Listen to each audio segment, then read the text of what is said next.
Hola, amigos, buenas tardes, qué gusto saludarlos, qué gusto estar en este programa nuevamente hablando de la mente sana. La mente sana, como el cuerpo sano, es un tema que se tiene que ejercitar, que se tiene que trabajar.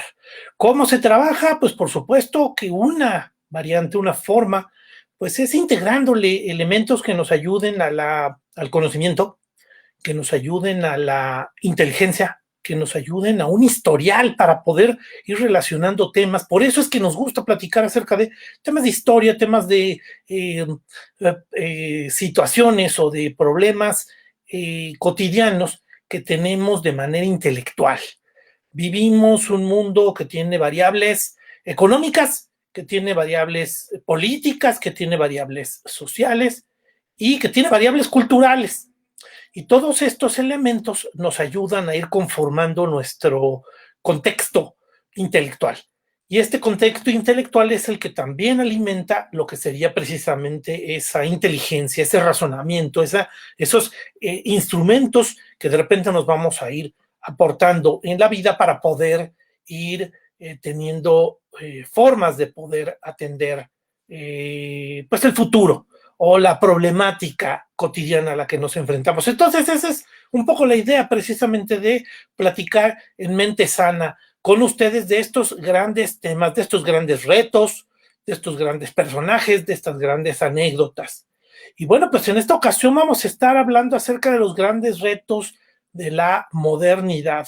Este es un tema que a mí me gusta mucho, me interesa mucho compartirles, porque la verdad es que es un rubro, tenemos tantos elementos dentro de lo que sería la modernidad que nos han estado cambiando lo que sería el ciclo de la vida. Entonces, si quieren, vamos a estarnos apoyando lo que sería unas láminas que habíamos preparado para platicar con ustedes. Vamos a estar viendo acerca de la problemática que representa la modernidad. Si quieren, a ver si nos podrían presentar precisamente lo que sería la primera lámina.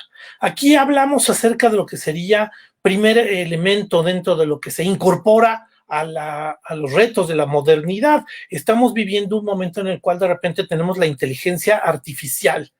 Yo creo que ya era algo llamativo en los principios de los años 90, que IBM puso a una máquina a competir en ajedrez. Imagínense la complejidad que representa el juego de ajedrez contra Gary Kasparov. Él es un gran maestro, yo creo que el más grande de toda la historia, y pues se enfrentó finalmente a una máquina que tenía que aprender de sus errores, que tenía que tener todas las bases de datos y que tenía que enfrentarse a una persona que podía tomar decisiones que además pueden parecer costosas, pero que al final te dan una buena condición estratégica. Eso es el reto que tenía la máquina, el reto que tenían los de IBM al proponer a esta máquina competir contra Gary Kasparov. Y al final la máquina le ganó. Por supuesto que hay una serie de especulaciones alrededor y se le pagó una millonada a Gary Kasparov por ese tema.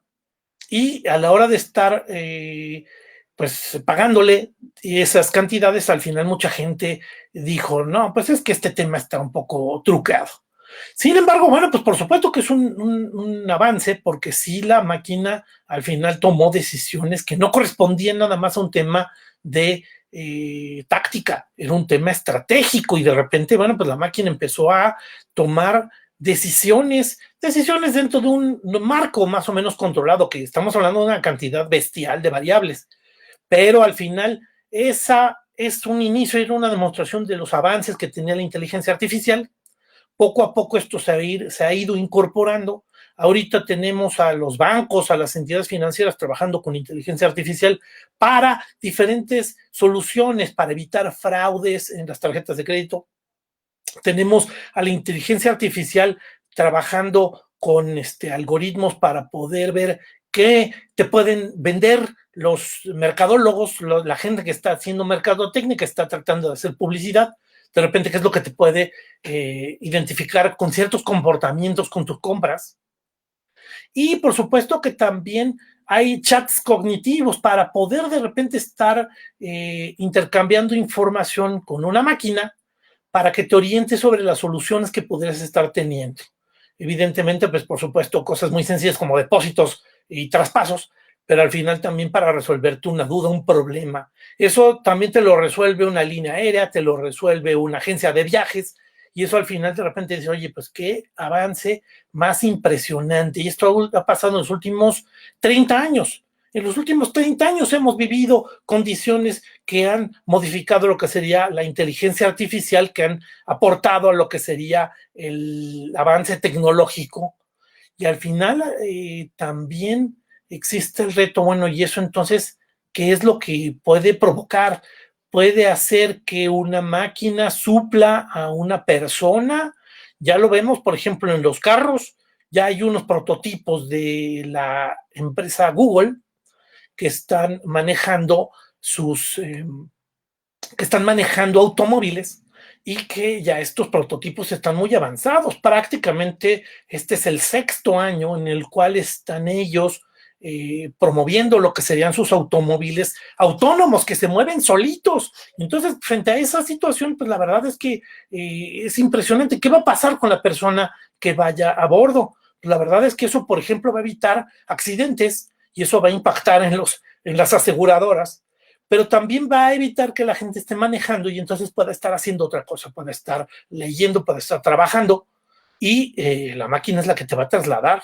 La verdad es que eso ya termina siendo algo sorprendente, algo muy impresionante, pero también, bueno, pues entonces esto te empieza a presentar el otro reto, bueno, ¿y qué va a pasar entonces con el ser humano? No sé si pudiéramos ver la siguiente lámina, que también es muy interesante y que puede jugar con esta variable. La siguiente lámina nos muestra a la Universidad de Oxford. El año antepasado, en 2018, publicó la Universidad de Oxford un estudio en el cual dice que la tecnología va a modificar los empleos. Y así como en los años 20 y 30 existían elevadoristas, gente que trabajaba en un elevador y manipulaba el elevador para poder llevarte al piso que tú necesitabas, pues sucede que de repente desaparecieron. Hoy los elevadores de los edificios inteligentes pues proponen que la gente ni siquiera tiene que colocar, no, vamos, no tienes opción para poder colocar al piso que vas. Entonces, la verdad es que al final ese es un adelanto, ese es un control que incorporan los edificios inteligentes en los cuales ya ni siquiera existen los botones dentro de lo que serían los elevadores. ¿Qué adelanto? Y por supuesto el elevadorista desapareció. Así como desapareció el elevadorista, pues te acabo de plantear el ejemplo de cómo van a desaparecer los choferes o cómo vamos a dejar de hacer ciertas actividades como manejar un automóvil o cómo eso modifica a las aseguradoras porque los coches van a tener menos accidentes. Y entonces, frente a ese escenario, la Universidad de Oxford propone que el 47% de los trabajos actuales van a desaparecer en los próximos 15 años. Es un escenario verdaderamente, por un lado, el impacto inmediato a mí me suena un poco aterrador. Oye, ¿cómo que van a desaparecer los trabajos actuales? Es algo muy impresionante, pues que efectivamente eso sea una de las grandes condiciones en las cuales vamos a estar viviendo en los próximos 15 años. O sea, en 2032, 33, se supone que ya aparte de los empleos actuales, casi la mitad van a desaparecer. Podemos ver el ejemplo de Andrés Oppenheimer en su gran libro, que yo les recomiendo ampliamente, el libro de Sálvese quien pueda, un libro interesantísimo, pues al final ofrece un escenario en el cual él llega, en los primeros capítulos, te cuenta la historia de que él llega a un hotel en Japón y en el hotel de Japón ni siquiera existen recepcionistas, existen unos robots. Los robots están puestos como si fueran unos dinosaurios para divertir a la gente que llega al hotel. Pero no sé, es un robot. Al final el robot te da instrucciones, te ponen un aparato para que puedas colocar tu tarjeta de crédito y tiene todos los datos desde tu reservación para poder asignarte tu habitación. Y a la hora de que esta persona terminó yendo a su habitación, pues parte de lo interesante es que tenía una de estas aspiradoras automáticas que se dispara automáticamente, ya sea que él quiera recoger basura mientras está en la habitación o dejar que la maquinita trabaje sola. Tiene una especie también de bocina como la de Alexa de Amazon, que al final también te ofrece pues que tú puedas estar diciendo si quieres cambiar de programa de televisión, si quieres prender la televisión, si quieres llamar al servicio al cuarto, que además todo lo servicio al cuarto lo trae un robot.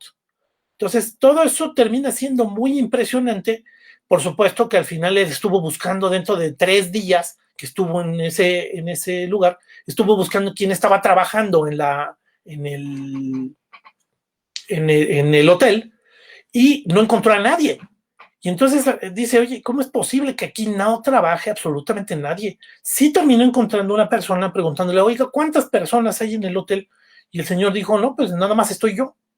Entonces, la verdad es que sí terminas sorprendiéndote de lo que representa como adelanto, como beneficio, pero también qué va a pasar con los empleos. Esto es algo verdaderamente sorprendente. A ver, ustedes qué pueden opinar. Yo los invito a que nos escriban, a que nos digan cuáles serían sus opiniones acerca de este tema. ¿Es un riesgo? ¿Es un escenario aterrador? Por supuesto que muchas personas te dicen, bueno, es que también van a surgir nuevos trabajos. Al ritmo en que de repente van a estar desapareciendo los trabajos, la verdad es que termina también siendo algo pues difícil de entender qué es lo que puede estar pasando. Si quieren, pasamos a la siguiente lámina porque eso es parte de la misma explicación. A ver si ustedes tienen este mismo ejemplo. Tenemos a la empresa Blockbuster.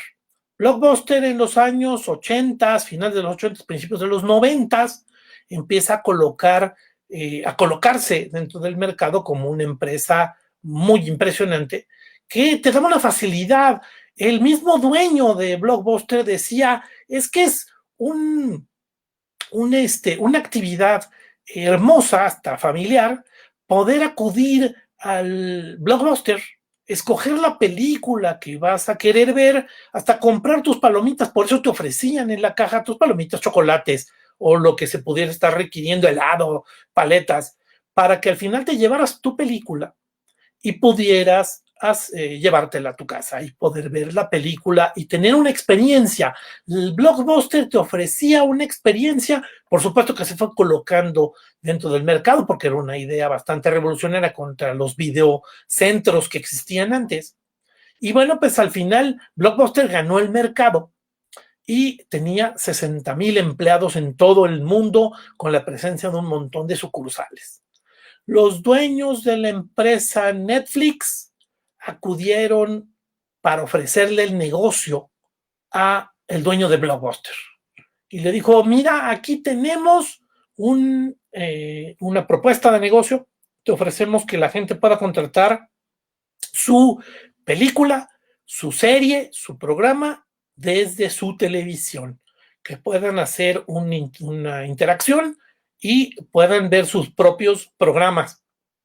Y sucede que el dueño de Blockbuster se empezó a burlar de ellos en la junta.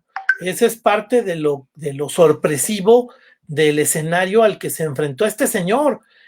Se empezó a burlar de los muchachos. Y al final, bueno, pues no se hizo socio. Netflix apareció en el mercado y a la hora de estar colocándose en el mercado, al final se colocó de una manera muy rápida, muy ágil. La gente empezó a sustituirlo por lo que sería Blockbuster y el día de hoy Blockbuster pues no existe. Desapareció. Junto con él desaparecieron los 60,000 empleos. Y junto con él, junto con este evento, pues ahorita vemos a Netflix que trabaja con 3,500 empleados. Entonces, bueno, al final tienes 56,500 empleados que ya no están trabajando en Blockbuster. ¿Qué pasó con esos muchachos? ¿Dónde se colocaron? Es algo verdaderamente sorpresivo. Por supuesto que te estoy hablando de que esto es en un escenario normal. Evidentemente aquí no estoy metiendo los variables tan difíciles como sería el mismo tema de las crisis económicas que se presentaron en 2008, o tampoco el de la pandemia, que es otra variable la que interviene dentro de este tema. Por supuesto, la tecnología te aborda o te ofrece este escenario. No podemos decir que toda la tecnología te ofrece escenarios tan negativos. También podríamos decir que te ofrece escenarios positivos. No podríamos estar hablando de que ya hay vacunas a menos de un año de que se empezaron a estar buscando las vacunas para esta pandemia sin la tecnología. Por supuesto que la tecnología es un aporte para muchas cosas, es algo verdaderamente útil, pero también tenemos un escenario en el cual no podemos estar negando, no podemos evitar hacer estos análisis de las condiciones que podemos ver de Blockbuster. La verdad es que es una condición bastante difícil poder pensar en que van a desaparecer empleos y, bueno, ¿y qué va a pasar conmigo? Porque además tan pronto se incorpora gente a los empleos, también se incorpora con nuevos perfiles. En España hoy está en boga mucho de lo que es la preocupación porque ya gente más grande que está ya en la parte de madurez de su vida, pues ya le cuesta más trabajo incorporarse a lo que hoy manejan los jóvenes con más facilidad, el manejo de bases de datos, el manejo de megadata, el manejo de tecnologías. Incorporar una persona ya en edad madura a esas tecnologías también termina siendo una dificultad. Entonces, bueno, pues ese es el escenario que nos pinta el futuro. Esa modernidad, este es uno de los grandes retos. Yo les invitaría a que nos comenten, a que veamos, pues, qué opiniones tienen acerca de esta escena, ¿no? Que la verdad a mí me llama mucho la atención y por supuesto que nos pone un reto a los historiadores, nos pone un reto a las personas que contribuyen al pensamiento, a los intelectuales, pues para saber entonces cómo vamos a enfrentar ese escenario. No sé si podríamos ver la siguiente lámina, por favor.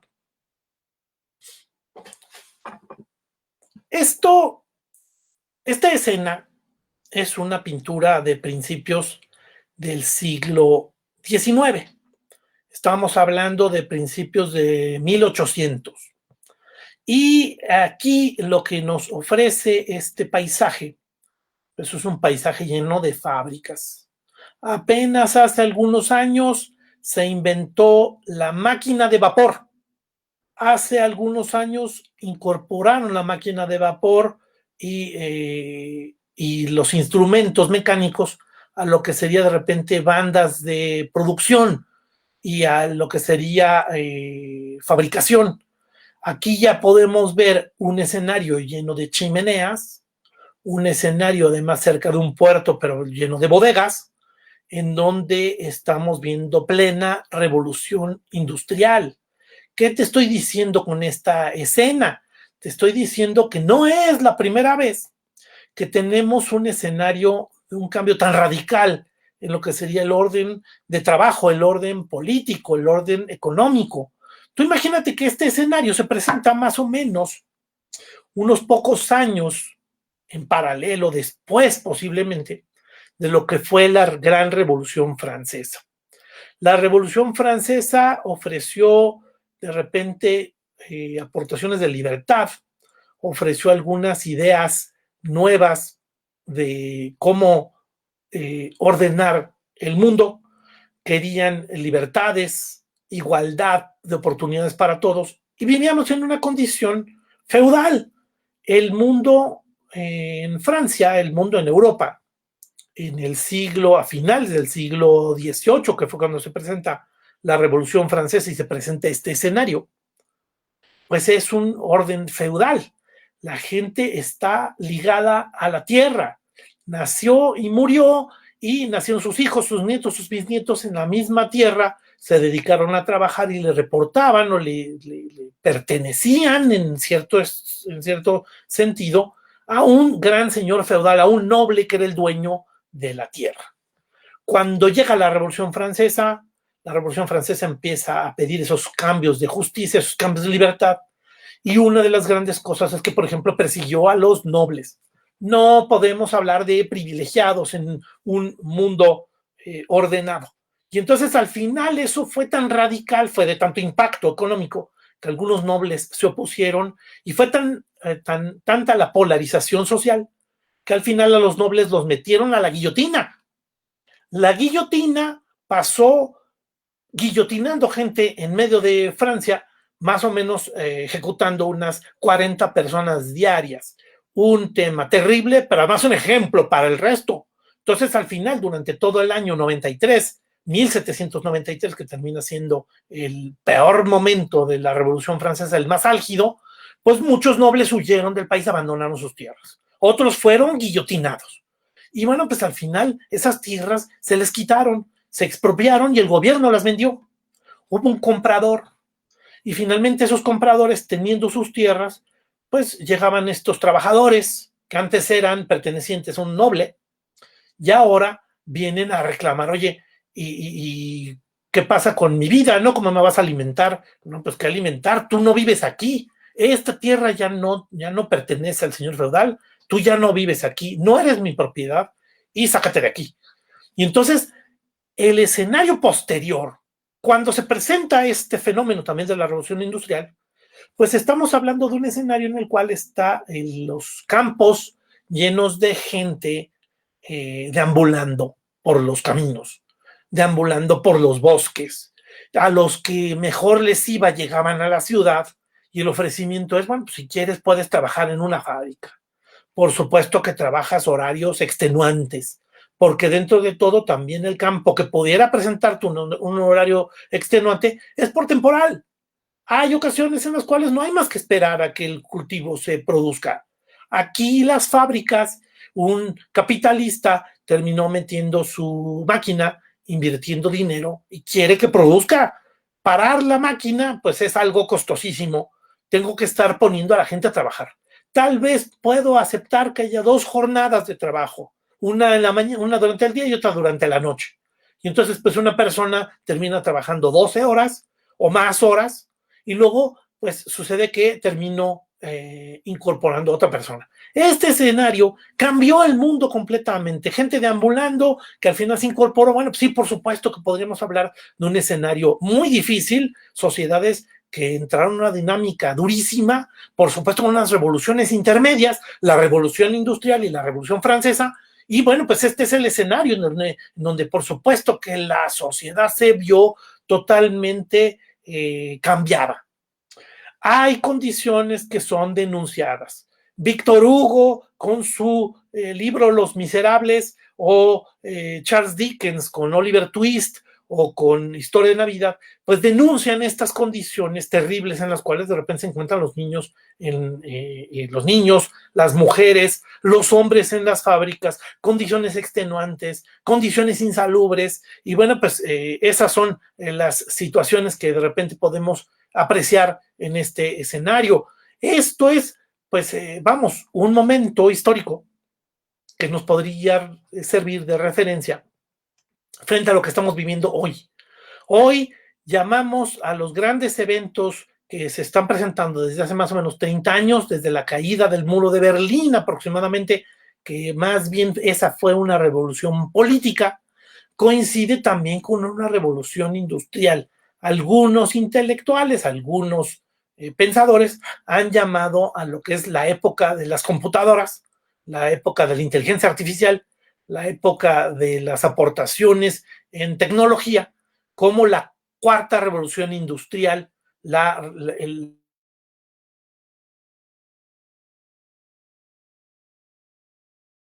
de esta discusión y de esta plática, de esta reflexión, pues cómo efectivamente Facebook, Twitter, las redes sociales han incorporado a la sociedad, lo cual también cambia la dinámica de trabajo.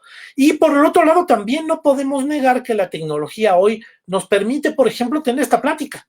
Entonces, bueno, pues la verdad es que es una de las grandes reflexiones, que nunca habría que perder de vista todas las variables con las que cuenta, pero tampoco, esto es importante, tampoco perder de vista lo que se ha vivido en otros momentos y que ha generado problemas, porque también las formas en que se solucionaron pueden ayudarnos a aprender, a reflexionar sobre esta visión.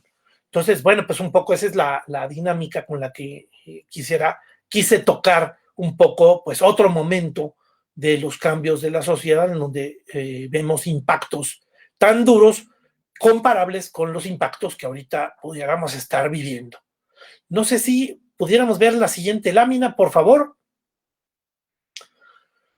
En esta lámina podemos ver, bueno, por supuesto, imágenes de niños trabajando, mujeres trabajando, derechos laborales inexistentes, por eso es que después incorporaron derechos laborales.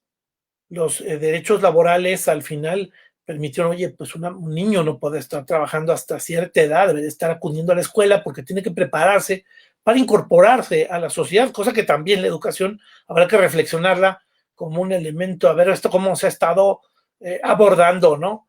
Por el otro lado tenemos también, bueno, mujeres que al final sí se embarazaban, las sacaban de la fábrica, porque sabes que yo no quiero estar aquí resolviendo problemas.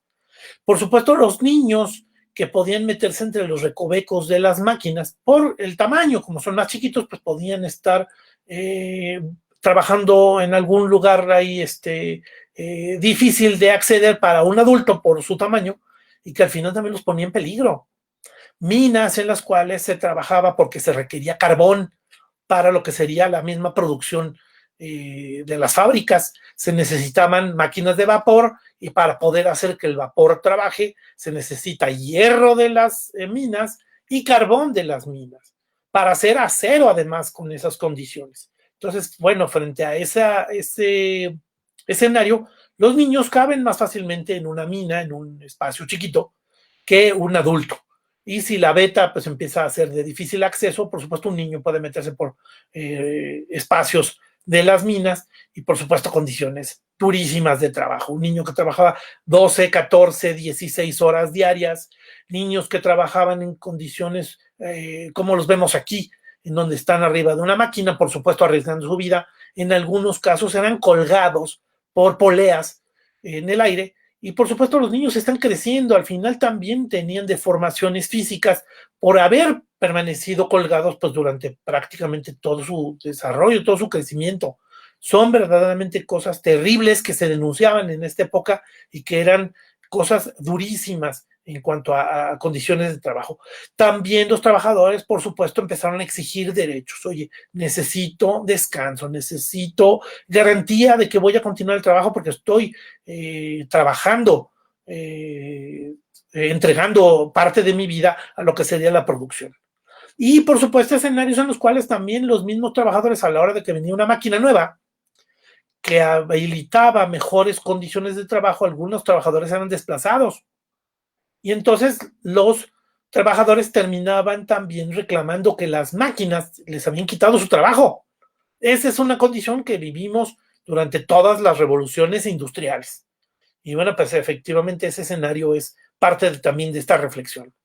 No sé si podríamos ver la siguiente lámina, por favor, en la cual pues podemos ver el problema número 1.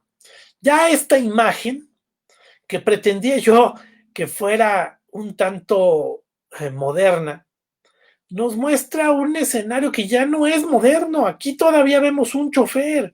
Cuando te estoy diciendo hace unos cuantos minutos que ya no va a haber gente que maneje los automóviles, van a ser los automóviles autónomos. El mundo está cambiando demasiado rápido. Y ese cambio, esa dinámica, por supuesto que nos tienen que incorporar elementos a nuestra visión del mundo. El mundo está cambiando demasiado rápido, está incorporando nuevas tecnologías y un reto es mantenerte actualizado, mantenerte incorporado a la tecnología, no irle a la tecnología, porque la verdad es que también eso termina siendo un problema grave en el cual pues no podríamos estar pensando en cómo vamos a abordar la problemática del desplazo de trabajos, las nuevas condiciones que se van a requerir en los empleos y que no estamos actualizados frente a este mundo tan acelerado. Y por supuesto que las aportaciones también a este nuevo mundo acelerado, pues duran muy poquito, con lo cual va a venir una siguiente y una siguiente aportación que desplaza a la anterior. Hoy no sabemos, y ya era parte de la discusión, ya nos maravillaba durante algunos años la existencia de un WhatsApp, de un Facebook, de un Twitter, y sucede que efectivamente te presentan nuevos problemas y se abre nuevamente el escenario para nuevas soluciones. Y bueno, pues sabes que ahora existe esta otra plataforma, esta otra solución, este problema y un problema además de privacidad. Ya lo denunciaba además algunos personajes hace años. Hay un libro muy recomendable que el título hace referencia al año 1984, así se llama el libro, 1984 de George Orwell, en el cual te plantea un mundo distópico, un mundo que no es el mundo ideal, precisamente se ha alejado de lo que estábamos buscando como un mundo ideal. La tecnología ha tomado el control de muchos temas. Entre otras cosas, eres observado en tu casa, en el libro, por varias cámaras que están habilitadas para estar observando qué es lo que haces y qué es lo que piensas, qué es lo que escribes. Precisamente ese es el gran problema del personaje de esta novela, que él al final termina teniendo un cuaderno secreto en el cual escribe sus propios pensamientos porque siempre está siendo observado. ¿Observado por quién? Observado por el gran hermano. De ahí, de ese libro de 1984, es que surge el término del gran hermano, del Big Brother. Y de donde pues surgen los programas de reality, que se han llamado así, en donde te ponen cámaras que están observando a la persona. Pero todo eso surge del personaje del gran hermano de la novela de George Orwell de 1984. Y bueno, pues ese es el escenario que también queríamos, vamos, sale como reflexión, aunque bueno, pues yo creo que la idea clave aquí de lo que estamos platicando es el mundo cambia demasiado rápido. Vamos a ver la siguiente lámina, por favor.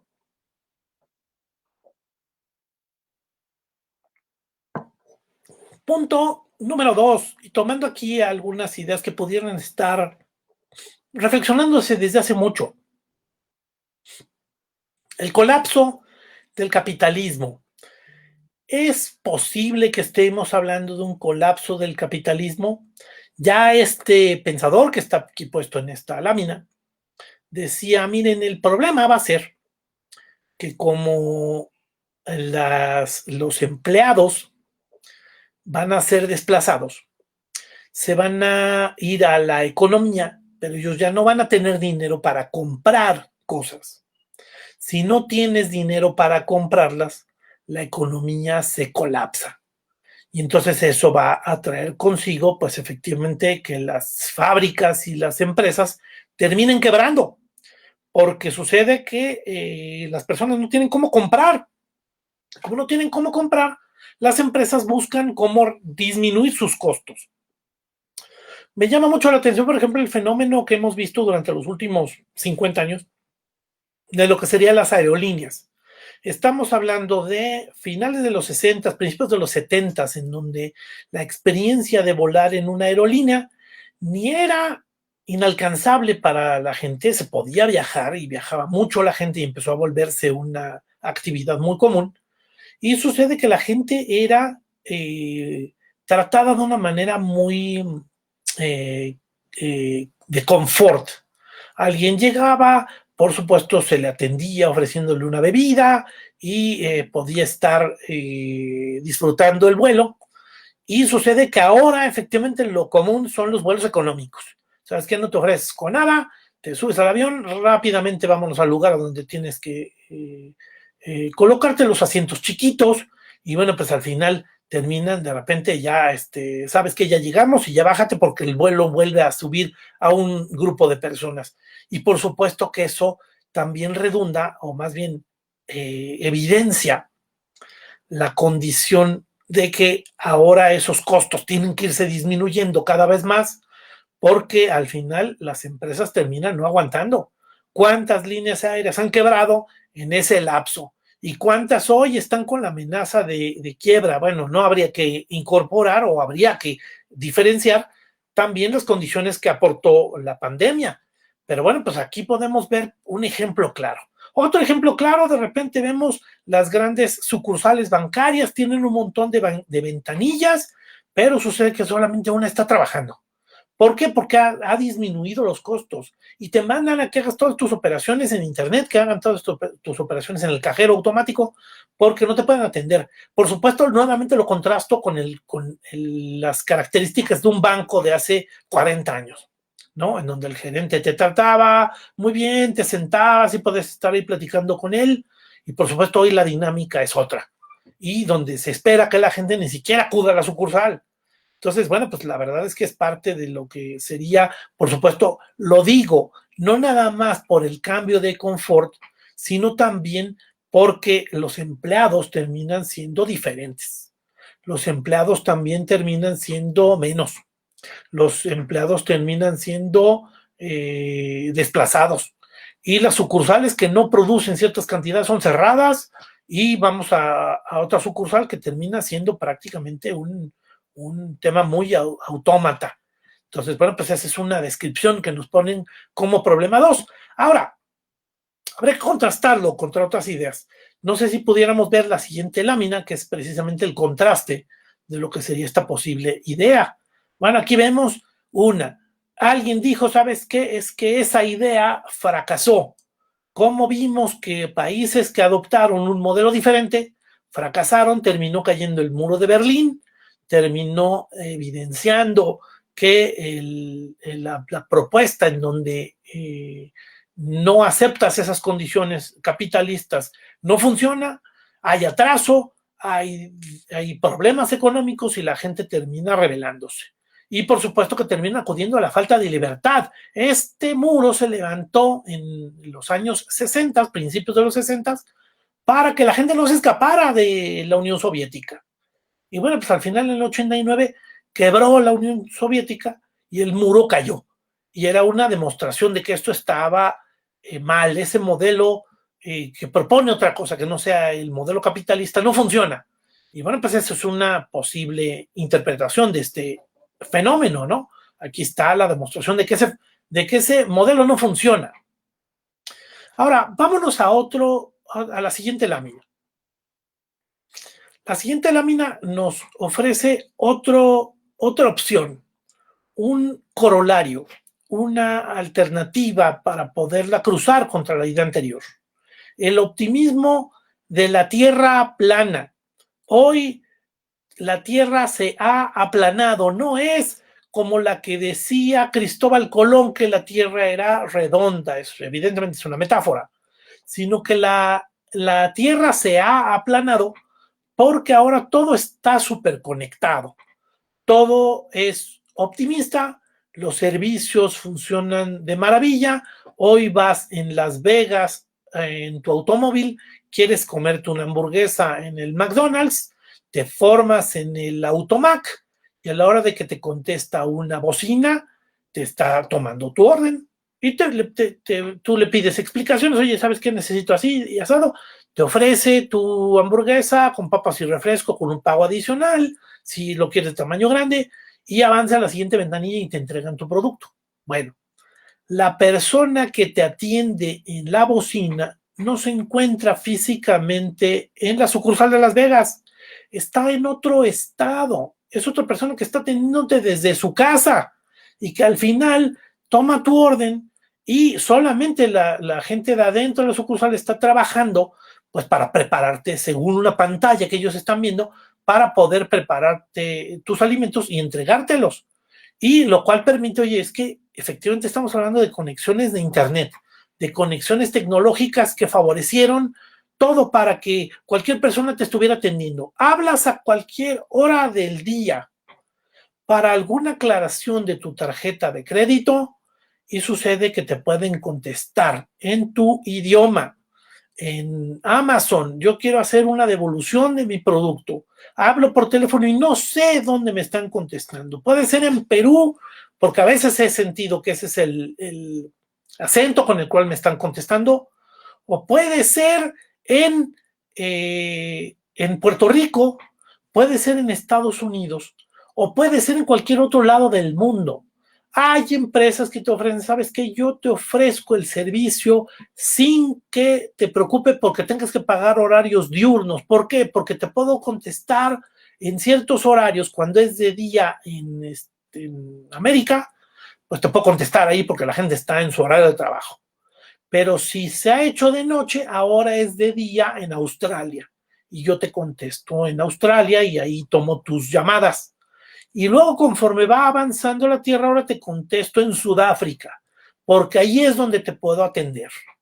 Y finalmente, bueno, pues por supuesto que eso hace que en todos lados te puedan estar atendiendo con la gran facilidad de las conexiones que te pueden ofrecer una tierra plana.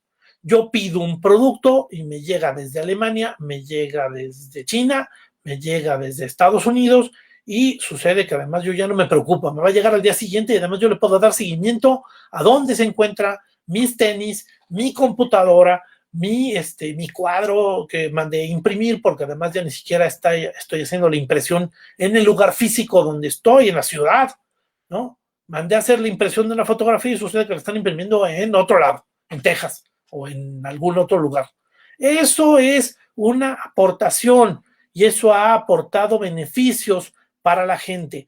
Esta idea del optimismo de la Tierra plana está ofrecida por un personaje que se llama Thomas Friedman, un escritor que actualmente hace aportaciones a la Universidad de Harvard y que ofrece, y que escribe en el New York Times y que ofrece todas sus reflexiones sobre lo que sería estos eventos, esta dinámica del mundo, pues desde hace algunos años como la Tierra plana, precisamente una reflexión contraria a la reflexión anterior que decíamos de la tierra del colapso de la economía. No, la economía no se va a colapsar porque le va a ofrecer también trabajo a otras personas.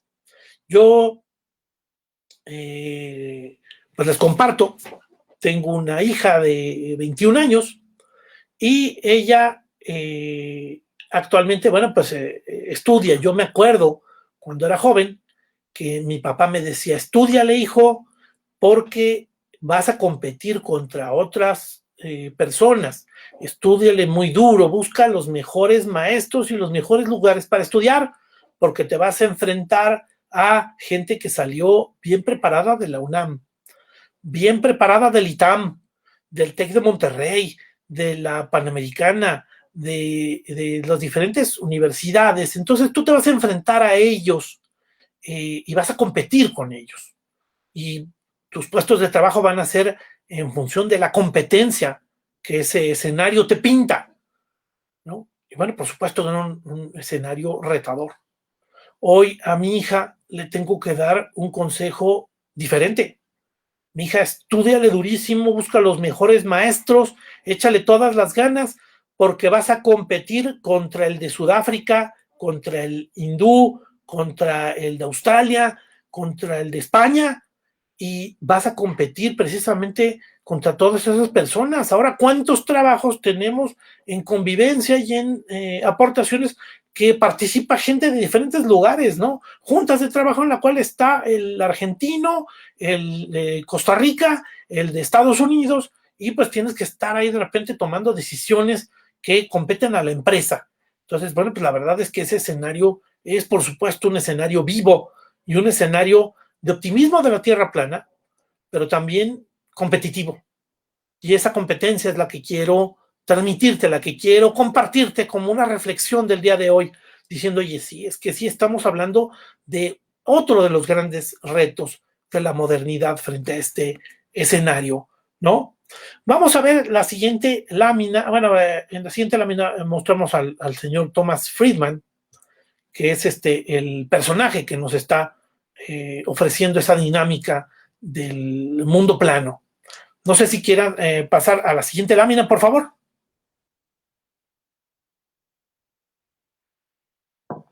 También otro escenario que hay que considerar y que también es una variable dentro de esta misma reflexión es hoy los alimentos. En algún momento un personaje que vivió la época de la Revolución Industrial, la época de la Revolución Francesa, vio esos escenarios y además se asustó Y dijo, es que ve nomás lo terrible de las condiciones humanas. Y al final parte de su reflexión es, oye, es que debe haber gente pobre. El personaje que hablo se llama Thomas Robert Malthus. Malthus era un religioso inglés, era un pastor de la iglesia anglicana. Y él decía al final, ¿sabes qué? Debe haber pobres, porque la población crece geométricamente. Es decir, al principio son una población, vamos a decir cuántas personas, si quieres, 100, 1000, pero sucede que después el número se duplica. Entonces ahora ya son 2000. Y dentro de ese fenómeno, bueno, pues al rato son 4000, y al rato son 8000, y al rato son 16000. Es decir, hay una exponenciación de estos crecimientos poblacionales en los cuales siempre se está multiplicando por una tasa de incremento que no es una duplicidad, empieza a producirse más y más. En cambio, los alimentos no se producen de esa manera, se producen de manera geométrica. Tú tienes un campo de cultivo que produce 1000 manzanas. ¿Quieres más manzanas? Pon otro campo de cultivo y vas a producir otras 1000. Y quieres otras manzanas, pues coloca otro campo y tienes otras 1000 manzanas. Pero nunca vas a lograr llegar al ritmo de crecimiento de la población. Por eso al final hay gente pobre a la cual no le alcanza. Eso decía Thomas Robert Malthus. Y ese es un problema en cuanto a lo que serían los alimentos. Bueno, Malthus también demostró equivocarse, porque hoy, más que nunca, hay alimentos para todo el mundo. Hay producción de alimentos para que pudiera alcanzar para todo el mundo. Aún así es increíble que haya lugares como Somalia, como Centroáfrica, como Biafra, en donde hay gente que se está muriendo de hambre y mientras tanto nosotros tenemos capacidad de tirar la comida. Es increíble, efectivamente, hoy sí existen alimentos para poder alcanzar a alimentar a todo el mundo y no se alcanza a alimentar a todo el mundo de todas maneras. Un tema de problema distributivo. No hay una distribución adecuada de los alimentos. Pero hoy tú tienes supermercados y tienes alimentos que además puedes pedir desde tu teléfono inteligente y te puede llegar alimentos que serían de mayor calidad y platillos que son superiores a los que consumía Luis XIV en Versalles. En Versalles tú imagínate al cocinero, las condiciones de alimentación que le podían ofrecer, la calidad de los vinos que le podían ofrecer, los productos que podía consumir, helados, porque tú imagínate la dificultad de producir alimentos fríos en la época de Luis XIV. Tenían que traer hielo desde las montañas, llevarlo a una especie de refrigerio para poder colocar el hielo, y así es como de repente podrían lograr enfriar un espacio para poder ofrecer alimentos fríos. Un caso increíble fue el caso de Napoleón en Egipto. Estando en Egipto, en una reunión con los caciques del lugar, con gente que los turcos otomanos que estaban dominando la zona, le ofrecieron una comida. Y en la comida, parte de lo increíble es que le ofrecieron un helado. Tú te imaginarías en pleno desierto ofrecerle un helado a Napoleón en 1798. La verdad es que es algo increíble lo que se podía hacer en esa época. Pues evidentemente hoy no tenemos esos problemas. Hoy tenemos que tener una vacuna a 70 grados centígrados bajo cero y hay refrigeradores con muchas dificultades y con muchas limitaciones, pero hay refrigeradores que sirven para poder guardar esas vacunas. Y bueno, pues efectivamente esas condiciones ya no son las mismas. Y bueno, por supuesto, la tecnología también pues, ha permitido la producción de alimentos. Malthus se equivocó y hoy hay alimentos, menos más la belleza de los productos que además tú puedes consumir en el mercado, en el supermercado, que te pueden ofrecer en condiciones de calidad perfectas. Y pues al final tú puedes comer mucho mejor que Luis XIV en Versalles. Eso es algo increíble porque simplemente además lo haces por medio de Rappi. Y bueno, pues entonces al final tenemos esa condición de lo que sería la una aportación más o una condición más de lo que sería la modernidad. ¿Cuál sería el reto que podríamos reflexionar aquí? Bueno, pues tenemos un reto que es efectivamente la distribución de los alimentos. ¿Cómo podríamos estar hablando de que aun cuando existe alimento para poder proporcionar nutrientes, proporcionar condiciones de vida mínimas de calorías y de consumo a toda la población, y hay gente que no le llega, ¿no? Al final es algo sumamente triste y un reto que también la modernidad debería estar resolviendo precisamente dentro del escenario que estamos hoy reflexionando, un tema de lo que sería la misma alimentación. Bueno, si quieren pasamos a lo que sería la siguiente lámina, en donde quisiéramos hablar eh, acerca de otra aportación más. Y yo creo que con esta deberíamos de estar terminando nuestra reflexión del día de hoy. Al final, también la tecnología, pues es una aportación muy interesante. La tecnología, por supuesto, no es la misma de hace 40, 50 años. En principios de los 80, de repente se empezó a hacer la publicidad, ya existían algunas computadoras, y uno de los ofrecimientos que se hicieron a principios de los 80 en una cadena de supermercados que se llama Aurrera, que se llamaba Aurrera, hoy lo único que queda es Bodega Aurrera con el nombre, estas tiendas Aurrera, que después se convirtieron en Walmart, pues te ofrecían una computadora, la Commodore 64, que trabajaba con disquetes. Para poder prenderla tenías que poner un disquete, que es el que cargaba el sistema operativo, y después pues ya podías hacer algunos ejercicios de computación. Por supuesto, las aportaciones tecnológicas que esta máquina te ofrecía, pues eran mínimas, ¿no? Eran muy pequeñas. Poco a poco, pues la tecnología ha ido cambiando. Al final se aportó la computadora personal con aplicaciones que hoy toman dictado, en donde puedes decirle a la computadora que se conecte con todos los utensilios de tu casa. Y bueno, pues una de las grandes características de este escenario es que también las computadoras han ido reduciendo su tamaño. Hoy también, por ejemplo, vemos que pues, la gran capacidad de las computadoras empieza a ofrecerse, además, entre más chiquitas es algo que te aporta también confort, pero bueno, pues al final también es impresionante cómo hoy una computadora hace cientos y miles de veces procesamiento superior a lo que antes podía ofrecerte un maquinón de varias toneladas que se había producido para poder hacer algún intercambio de datos, alguna explotación de datos pequeños. Y bueno, pues al final así podemos ir viendo cómo también, pues hace ya algunos años, surgieron las tabletas electrónicas y los teléfonos inteligentes. Cómo los teléfonos inteligentes al final te ofrecen condiciones muy avanzadas, prácticamente tienen elementos predictivos, te pueden ofrecer ubicación física, te pueden ofrecer facilidades en donde tienes una serie de ventajas. También lo que te ofrece, y esa es una reflexión que algunos pensadores han incorporado, es, oye, también te ofrecen memoria, y al final esa memoria se reside en el teléfono. Oye, no sé algún dato, pues lo busco en Wikipedia. No me acuerdo del teléfono, pero lo tengo ahí guardado.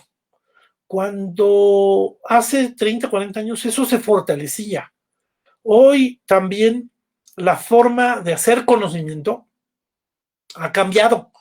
La forma de hacer conocimiento, pues sucede que la gente cree, y parte de su lógica es que, no, bueno, pues es que lo encuentro en Wikipedia, no tengo el dato, pues lo busco. Y yo creo que al final, efectivamente, el gran reto de esa condición tecnológica es el poder pensar en cómo aprovecho esa tecnología para aumentar mi capacidad de raciocinio, mi capacidad de explotación de ese potencial y mi inteligencia. No que sean sustituidos por una máquina, sino que sean aportes para que esos temas contribuyan a un mejor conocimiento. Entonces, bueno, pues ese es uno de los grandes retos y yo creo que una de las grandes reflexiones que también quisiéramos compartir con ustedes, amigos, para poder pensar en lo que sería pues la nueva condición, la nueva tecnología, lo que ha aportado a esta revolución.